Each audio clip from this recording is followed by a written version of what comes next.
الحمدللہ الذی ذی العزت والعلا والصلاة والسلام علی سید الانبیاء شمس الضحیٰ بدر الدجا نور الہدی منبع الجود والعطا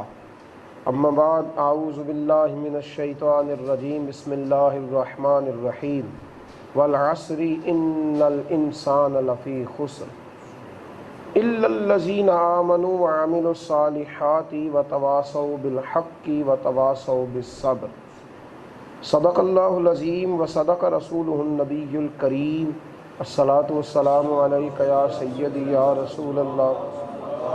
وعلی آلک واصحابک یا حبیب اللہ الصلاۃ والسلام علیک یا سیدی یا نبی اللہ وعلی آلک واصحابک یا سیدی یا نور اللہ اللہم صلی علی سیدنا و مولانا محمد معدن الجود والکرم وآلہ وصحبہ وبارک وسلم۔ حمد و صلاۃ کے بعد بندہ مومن کی زندگی میں کچھ چیزیں اس کے لیے نفل ہیں، کچھ چیزیں اس کے لیے سنت ہیں، کچھ چیزیں مستحبات ہیں اور کچھ چیزیں اس کی ذمہ داری ہیں۔ کچھ ذمہ داریاں گھر کی طرف سے ہیں، کچھ خاندان کی طرف سے ہیں، کچھ ذمہ داریاں معاشرتی ہیں اور کچھ ذمہ داری ایسی ہیں جو خالص اللہ اور اس کے رسول صلی اللہ علیہ وسلم کی طرف سے۔ انہی میں سے ایک ذمہ داری ہے دین کی تبلیغ کرنا، دعوت دین دینا،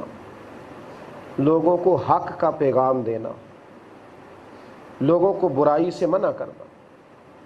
قرآن مجید نے ایک سورہ مبارکہ کے اندر اس سارے عنوان کو بیان کیا کہ بندہ مومن کی زندگی ہے کیا۔ اللہ کریم نے فرمایا والعصر ان الانسان لفی خسر۔ اے محبوب علیہ السلام مجھے آپ کے زمانے کی قسم ہو، بے شک انسان نقصان میں ہے، خسارے میں ہے، الا الذین آمنوا، سوائے ان لوگوں کے جو ایمان لائے، وعملوا الصالحات، اور جنہوں نے نیک اعمال کیے۔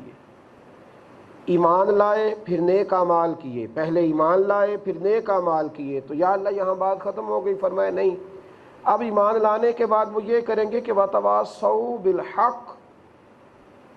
اب وہ حق بات کی تلقین کریں گے، اب وہ حق کا پیغام آگے دیں گے۔ پھر ظاہر ہے جب کوئی حق کی بات کرتا ہے تو کچھ مشکلات بھی آتی ہیں۔ اللہ تبارک و تعالیٰ بڑا کریم ہے، اس نے قبل ہی اس کے ساری باتیں ارشاد فرما دی۔ فرمایا جب وہ حق بات کریں گے تو انہیں تکلیف آئے گی تو وَتَوَاصَوْا بِالصَّبْرِ، پھر وہ صبر کی نصیحت بھی کرتے ہیں۔ چار خوبیاں بندہ مومن کی زندگی میں ضروری ہیں: ایمان، اعمال صالح، امر بالمعروف و نہی عن المنکر، اور پھر اس کے رستے میں، نیکی کی دعوت کے رستے میں جو آزمائش آئے اس پہ تھوڑا صبر۔ یہ ہو نہیں سکتا کہ آپ دین کی بات کریں آپ پر مشکلات نہ آئیں،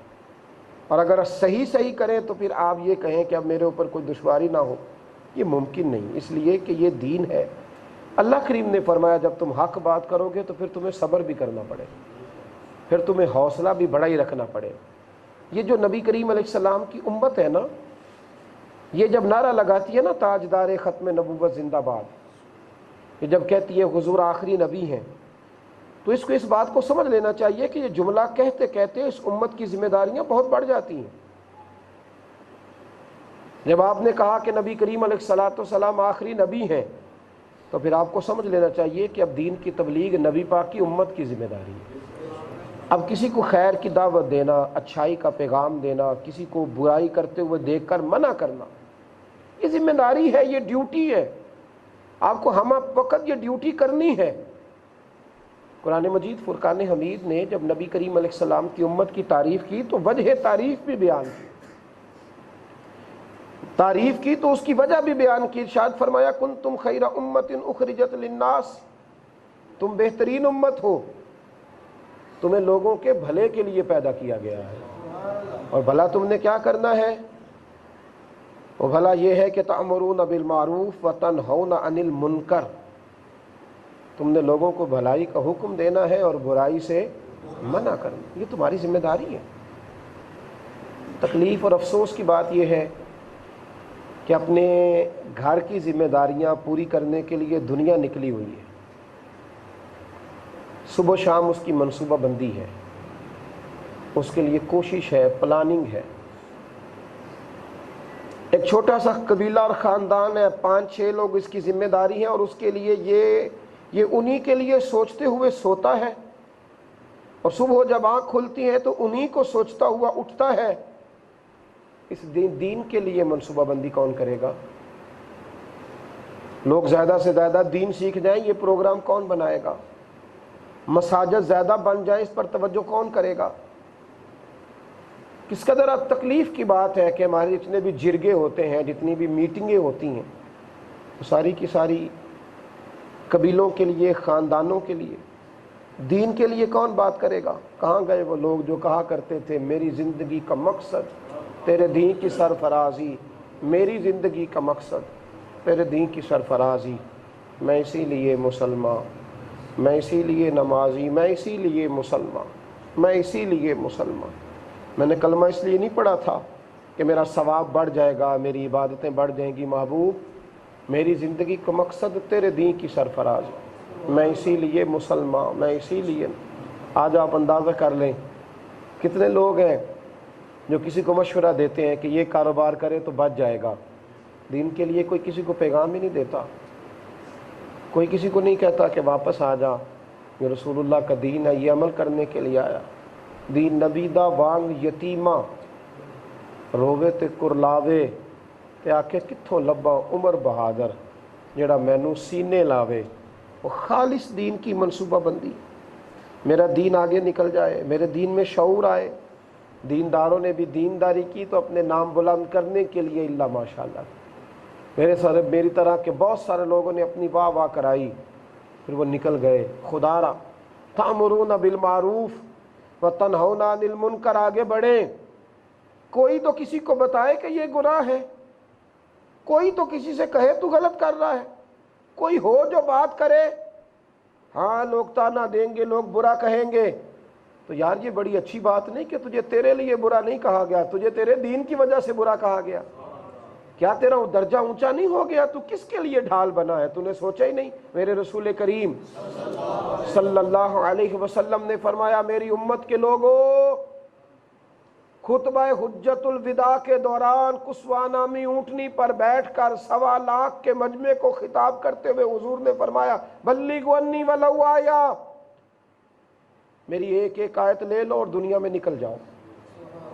پیغام دو میرا دنیا میں، پیغام دین عام کرو، نکل جاؤ، یہ تمہاری ذمہ داری ہے۔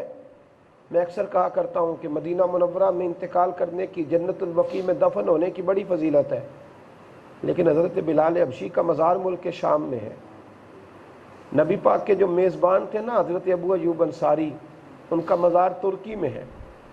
حضرت سعد بن ابی وقاص کا مزار چائنا میں بتایا جاتا ہے کچھ روایتوں کے مطابق۔ یارو یہ سارے لوگ نکل گئے، اور جو مدینے کے وارث تھے، جو مدینے کے وارث تھے حسنین کریمین، جو وارث تھے، مولا کائنات شیر خدا کا مزار کوفے میں ہے، جناب حسین ابن علی رضی اللہ تعالیٰ عنہ کی قبر نور کربلا میں ہے۔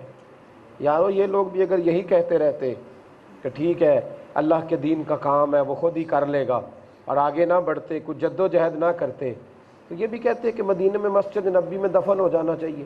بڑی فضیلت ہے۔ پر صحابہ نکل گئے، عمر فاروق بھی نکلے، عثمان غنی بھی نکلے، مولا علی بھی نکلے، صدیق اکبر بھی نکلے، طلحہ و زبیر بھی نکلے، نکلے میدانوں میں، یہ گلی گلی گئے، نگر نگر گئے، کوچہ کوچہ گئے،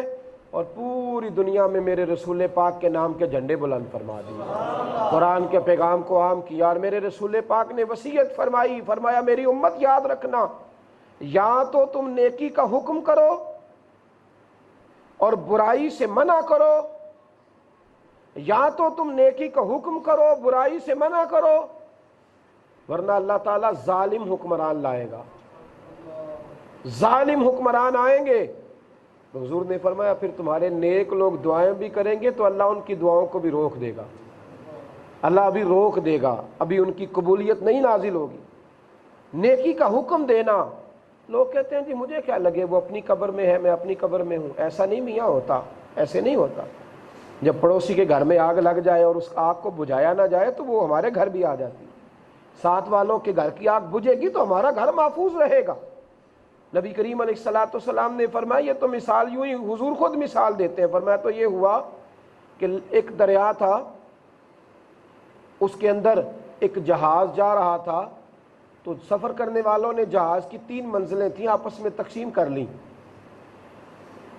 کچھ لوگ نیچے والی منزل پہ، کچھ درمیانے والی پہ، کچھ اس سے اوپر والی پہ۔ جو نیچے والے لوگ تھے ان کے پاس پانی ختم ہو گیا تو اوپر والوں سے کہا پانی دو، تو انہوں نے کام نہیں دیتے،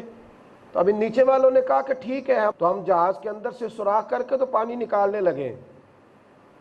اب اگر اوپر والے کہتے کہ نیچے والا حصہ ان کا ہے، جو مرضی کرے، ہمیں کیا، لیکن اگر وہ انہیں اس حال پہ چھوڑ دیں گے، وہ ایک تختہ نکالیں گے تو پانی تو اندر آ جائے گا، اور بحری جہاز کے اندر پانی آیا تو ڈوب جائے گا۔ تو اب صرف نچلے حصے والے نہیں ڈوبیں گے، اوپر والے بھی ڈوبیں گے۔ اب ان کو کرنا کیا ہے کہ ان کا ہاتھ پکڑیں کہ ہم تمہیں اس جہاز کے اندر سوراخ نہیں کرنے دیں گے، اگر تم سوراخ کرو گے ڈوبو گے بھی اور ہمیں ڈبو گے بھی، منع کرے گا سارا زمانہ۔